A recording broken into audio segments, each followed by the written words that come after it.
Hi everyone, this is Manos, and I'm so very happy to be here.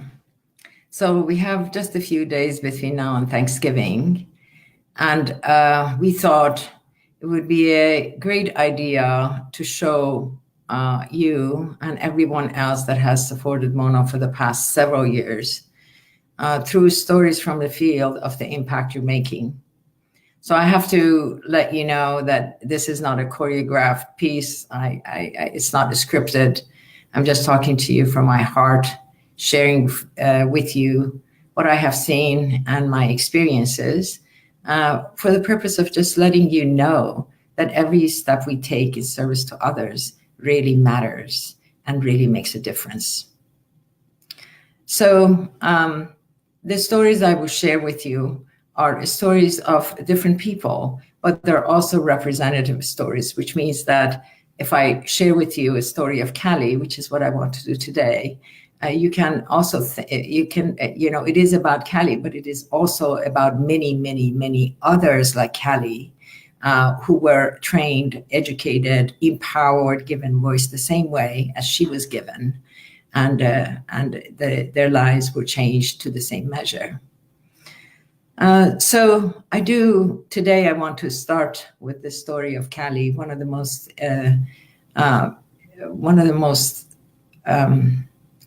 heartful experiences that I've had as I have visited the projects that Mona Foundation support for the past 19 years. So Barley Institute for Development of Rural Women was put in place at the suggestion of a wonderful man. His name was Dr. Mohajer, who traveled to the area, saw the incredible, desperate poverty, particularly in the rural villages, and the oppression of women in those villages, and asked the Baha'i community in the area to do something about it in service to the entire area. So a few friends got together, and several years ago, started a small project called Barley Institute. And the purpose of Barley is to not only educate women, so teach them how to read and write, but also empower them and give them voice and give them the skills and to enable them to stand up on their feet, but also more importantly, to help them find their role in contributing to the larger community and helping and really making a difference for their families and their villages. So that was 30 years ago, when educating the girls was not so fashionable, but they started. And so several years later, Mona Foundation adopted Barley Institute as a project with support. And of course, we are now fully supporting this project. So at Barley, they teach the girls how to read and write, how to stand up on their own feet and find their voice, how to, basic healthcare, women issues, children's healthcare, environmental protection by teaching them how to cook with solar cookers and capture their electricity through solar panels, and organic agricultural practices, so that whether they come from farms, whether they come from a small village, in whatever circumstances, that they have a skill that they can use to better the lives of themselves, their families, and their community. So Callie was one of the women that I met. Actually, there were three of us as a part of Mona team that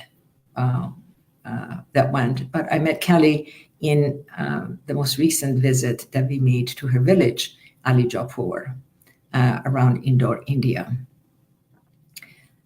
So Callie was 12 years old, a girl born in a poor family in a remote village. So when she was 12 years old, she contracted polio and lost the use of one leg. So she had 3 strikes that came against her before she was 12. She was a girl, she was poor, and now she was disabled. So it happened that one of the graduates of Barley Institute lived close by, saw her, and decided that she wanted to help her out, and brought her to Barley and registered at Barley. So Barley is a 6 months boarding program, provides food, shelter, education, training, and certify the girls with a tailoring certification so that they can set up their businesses. So Callie comes in as someone that is very, very shy, learns how to read and write, learns how to stand up on her feet, learns that she matters and that she has gifts to give, learns how to sew and get a certificate, and gets her certificate and goes back to her village. So we met Callie at her shop at the village of Alijapur, surrounded by other women. So the result of the 6 months training program at Barley for Callie is that 6 months later, she has her own tailoring shop. She's hired 2 people now to help her because she's one of the best tailoring shop in the area. She has not only, she's educating all the children of her family. She's sending them all to school. On her own initiative, she has created a sort of a self-help group with 12 other women and teaching them how to set up shop and how to manage their own businesses. And on the top of that, she has bought herself a scooter and fitted it so that she can get around easily. So this is the miracle of the work of Barley that you make possible by your support. I do want to show you her picture. So if you allow me, I'm going to bring her picture and focus it here so that you can actually, I'm sorry, there it is. I'm not very good at this, so just a moment. So, okay, so you see, and let me minimize myself. Okay, all right, there you are. All right, so you see Barley on the left. This is the beautiful, wonderful, wonderful Callie. She's a young woman. You see her with her cane. This is how she walked for many years until she had her scooter. And you see her at her shop, surrounded by her colleagues. And of course, you see her on her red scooter, followed by a crowd of people smiling and leading the change for her family, for herself, and for her entire village. So when we were at the visit, and this is one of the wonderful stories, one of the most incredible stories or experiences that I've had, when we were there, and I was with Kim Clark and her wonderful, beautiful daughter, and we were there together, and we were amongst the girls they just saw and really admiring the work and everything. We were so happy about it.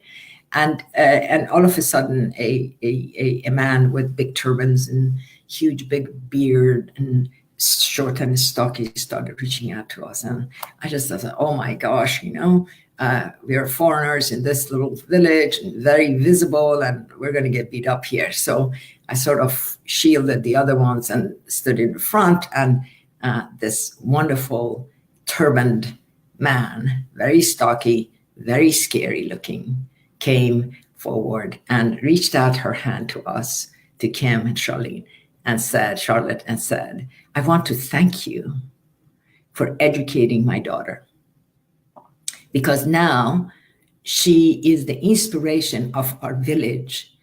And now every parent in that village wants their daughters to be like Callie. So you see the impact you're making. And how much did it cost to educate Callie? It cost $350 or $1 a day. But look, she's already impacted at least 100 people through her educating other women, through education of her family members, through sharing her experiences with others, through setting up the example and inspiring other young girls to rise to be like her. But more importantly, she's also changing the hearts and minds of people, of her parents, of the father that wanted to marry her off at age 12, of the father that would have put her on the street because she was disabled, she was poor, and she was a girl. So you do make a difference. We thank you for all you're doing for Mona Foundation. Really appreciate it. And I'll see you tomorrow with another story.